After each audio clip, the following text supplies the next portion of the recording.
Braille class. Today we are going to be learning to solve worded problems including money. So we're going to be consolidating all the learning we've done over the past few weeks on money and addition and subtraction, and we're going to see whether you can add and subtract using money today.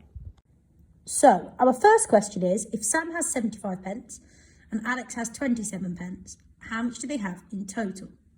So we need to think, is this asking us to add, to multiply, to divide or subtract? The word total is really important here because the total means how much altogether.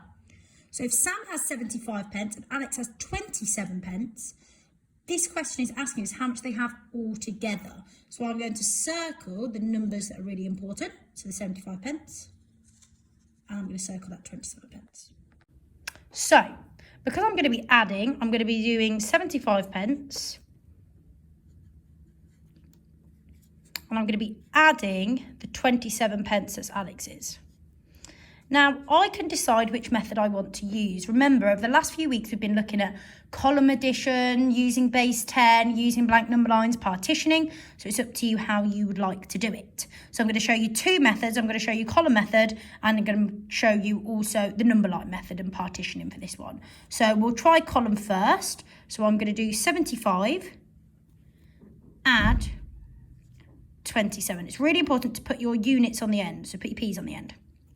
We always add the ones first, so 5 adds 7. I'm going to start from 7 because that's the largest number, and then I'm going to add on 5 using my fingers. So 7, 8, 9, 10, 11, 12. I put my number 12 over here. I know there's 110 in 12, so I need to put the 110 above the 10s. You can put it underneath here if you prefer, but I prefer to see it at the top. I know I've got 2 ones, so I'm going to put 2 in the ones column. I put my P there. Now, I've got 1, add 7, add 2. So I'm going to use my largest number first, the 7. I'm going to add 2 to that, and then add the 1. And if I wanted to, I could do 2 add 1, which I know is 3. 7 add 3, I know is 10. So I know I would have a 0 here, and the 1 would go here, because 10 tens is the same as 100. And in 100, there are 0 1s and 0 10s. So it would be 102 pence. And I can rewrite that, sorry, my P's smudged, as £1, and I've got 2 pence. So I just put the 2 and the P. So the total that Sam and Alex have all together is £1 and 2 pence. The way to work out that total is by using a blank number line. So I need to have a look at my add end and which add end is the largest. So which one out of 75 and 27 is the largest? Well, I can put my 10s and 1s on. Hopefully you can see that. I can see that 7 10s is larger than 2 10s, so 75p is going to go down here. Hopefully you can see that there. Then I can split my 27p. I can split that into 10s and 1s. So 2 10s is the same as 20, and then I've got 7. So I can add my 10s first. Remember, when I'm adding 10s, the 1s digit stays the same. So there's still a 5 in the 1s digit.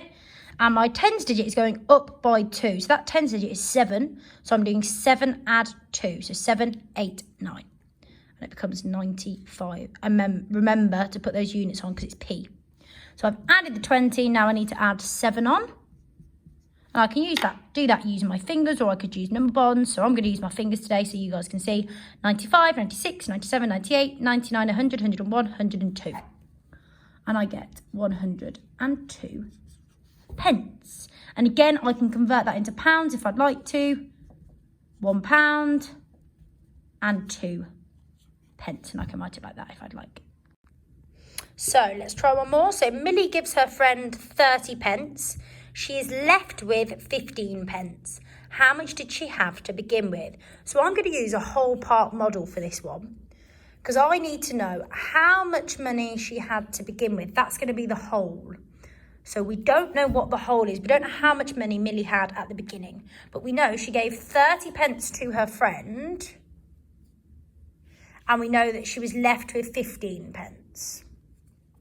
So my whole part model shows very clearly that the whole I don't know, the total that Millie had at the beginning I'm not sure of. But I know that one of the parts is 30 pence because that's how much she gives to her friend from the whole. And she's left with 15 pence. 2 parts add together to make the whole. So I know from this question I need to add 30 pence and 15 pence to find out how much Millie had at the beginning.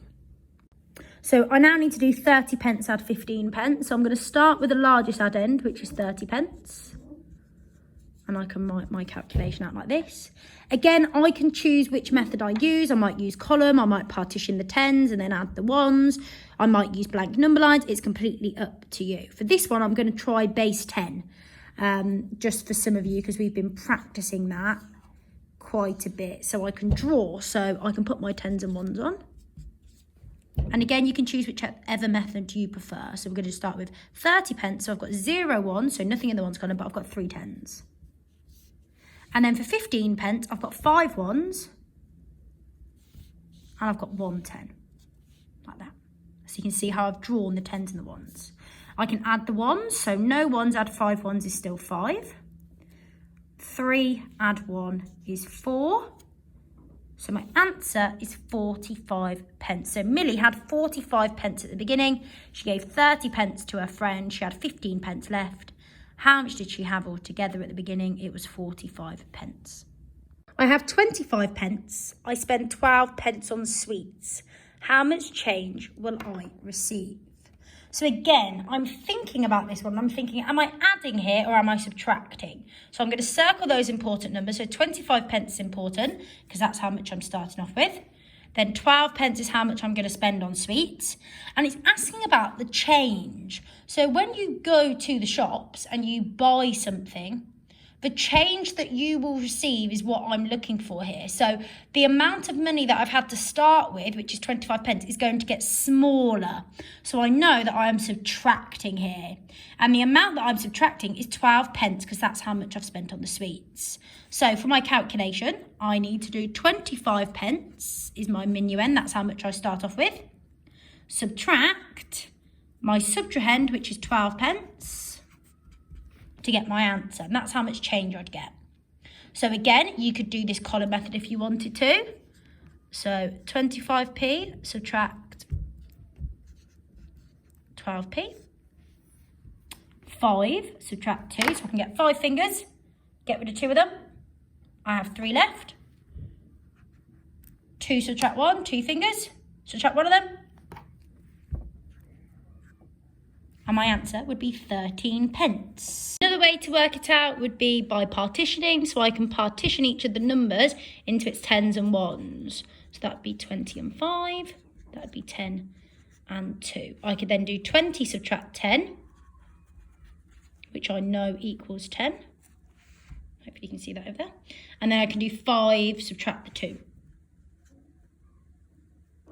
which is 3, and then I do my 10 pence, add my 3 pence to get my change, which would be 13 pence. So see whether you can identify through the questions that I've provided you, whether you should be adding the totals together or whether you should be subtracting to find that change.